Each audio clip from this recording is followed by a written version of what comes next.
Pesnici širom Srbije obeležili su Dan poezije i početak proleća. U prostorijama Udruženja književnika Srbije okupili su se brojni pesnici i poštovaoci pisane reči i prezentujući svoje stihove pozdravili početak najlepšeg godišnjeg doba.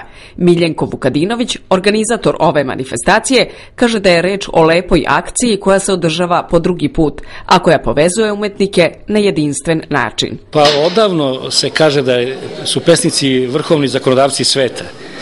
Nažalost nije tako. U odbranu svih mogućih prava jedan dan su izabrali kao dan poezije i za pravo čudo više nego da se poštuje. Ovako mala država kao mi, ja sam obavešten u 14 gradova simultano, znači od podne pa do kasnih večernjih sati je u službi poezije. Potpredsednica Udruženja književnika Srbije Milica Jeftimijević-Lilić, pesnikinja i književni i TV kritičar, slaže se u oceni da je u pitanju posebna manifestacija.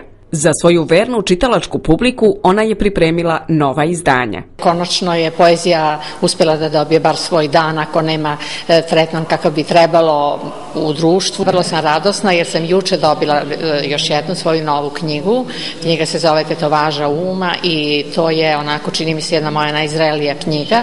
Iako je pre toga izašla iz štampe knjiga izabranih i novih ljubavnih pesama Misterija ljubavi. Stihove su kazivali iskusni pesnici, ali i oni mladi, koji su se tek upustili u spisateljske avanture.